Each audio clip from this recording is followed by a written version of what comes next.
D'ailleurs, en parlant de casting, Hammett aurait pu être totalement différent. Parce que oui, tu vois Barney. Ben Barney, ça a failli être Jim Parsons. Oui, Sheldon Cooper. Tout comme Robin Scherbatsky, qui a failli être interprétée par Jennifer Love Hewitt. Sauf que elle était en concurrence aussi pour jouer dans Ghost Whisperer. Vous savez, la série où elle parle aux fantômes. Du coup, elle a préféré cette série qu'à Emmett. D'ailleurs, vous vous souvenez des enfants de Ted?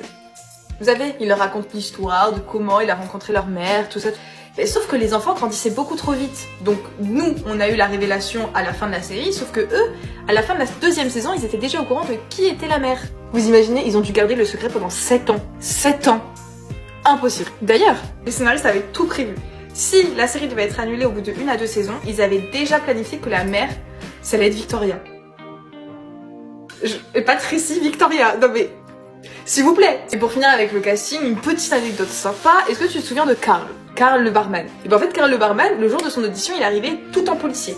Sauf que les créateurs avaient oublié de lui dire, c'est qu'ils avaient effacé ce rôle. Du coup, ils ont eu tellement de peine pour lui, ils l'ont gardé. Ils ont dit, tiens, on va te mettre au bar. Et au final, Carl, c'est carrément devenu un personnage récurrent. Comme quoi. Les scénaristes adorent mettre des easter eggs dans la série. Et j'en ai trouvé quelques-uns. Attention, ça risque de spoil. Vous vous souvenez de l'épisode où le père de Marshall décède? Et dans cet épisode, si on regarde bien, il y a un compte à rebours tout au long de l'épisode. Ça commence de 50 à 1. Et le 1, c'est là où Lily annonce à Marshall le décès de son père. Et d'ailleurs, scène improvisée, authentique, parce que Jason Segel n'était pas au courant de ce qui allait se passer cette saison-là. Un peu plus tard, on voit Marshall et ses frères se recueillir sur la tombe de leur père.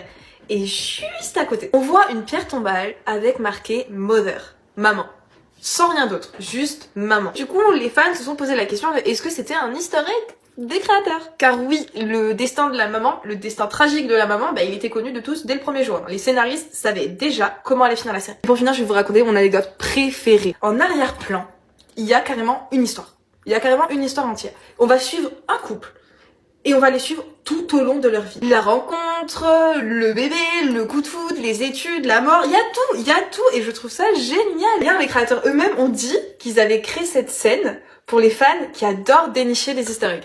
Merci d'avoir regardé et surtout n'hésitez pas à me dire si vous voulez une autre partie pour les anecdotes, soit une partie 2 pour Brooklyn Nine-Nine ou New Girl ou pour I Met Your Mother. Et merci beaucoup pour vos engagements sur les autres vidéos, je m'attendais pas à ce qu'il y ait une aussi grosse commu série. N'hésitez vraiment pas à me dire en commentaire et on va faire la phrase d'influenceuse mais abonnez-vous.